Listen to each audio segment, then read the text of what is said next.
I think 2014 నుంచి 24 వరకు ఆయనకు పర్సనల్ అసిస్టెంట్గా ఉన్న అప్పన్న అనే ఆయన అరెస్ట్ చేశారు. ఏ కేసులో అరెస్ట్ చేశారు? కల్తీనే ఈ కేసులో అరెస్ట్ చేశారు. అంటే దేశాన్ని చాలా సంచలనానికి గురి చేసిన కల్తీ లడ్డు కేసు. సరే, కల్తీలో ఆ కొవ్వు వాడారా లేదా అన్నది అది వేరే విషయం. అది సుప్రీంకోర్టు కూడా దాని మీద కామెంట్ చేసింది, అది అయిపోయింది. కల్తీనే సరఫరా జరిగింది. భోలే బాబా కంపెనీ వేరే పేర్లతో సరఫరా చేసింది అన్న దాంట్లో ఇప్పుడు ఏం పెద్ద సందేహాలు ఏం లేవు. ఆయన అనేక దశలో నిరూపణ అయ్యాయి.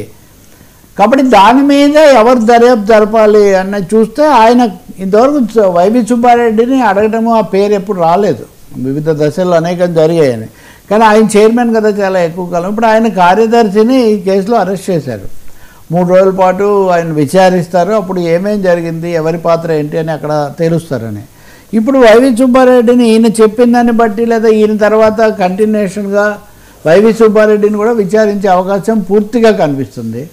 అలా చేసినప్పుడు మీరు మొన్న గుర్తుంటుంది, పరకం అనే కేసులో కూడా బోర్డు పాత్ర ఏంటో తేల్చాలి, బోర్డు పాత్ర తేల్చాలి అని హైకోర్టు ఖచ్చితమైన ఆదేశం ఇచ్చింది.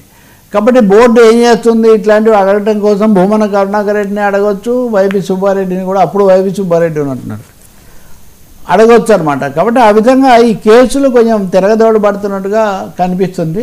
టీటీడీ వ్యవహారం ఏదో ఒక లిక్కు వస్తే నిజంగా పరకమనైనా కల్తీనైనా ఇంకొకటైనా కానీ అది మంచిదే.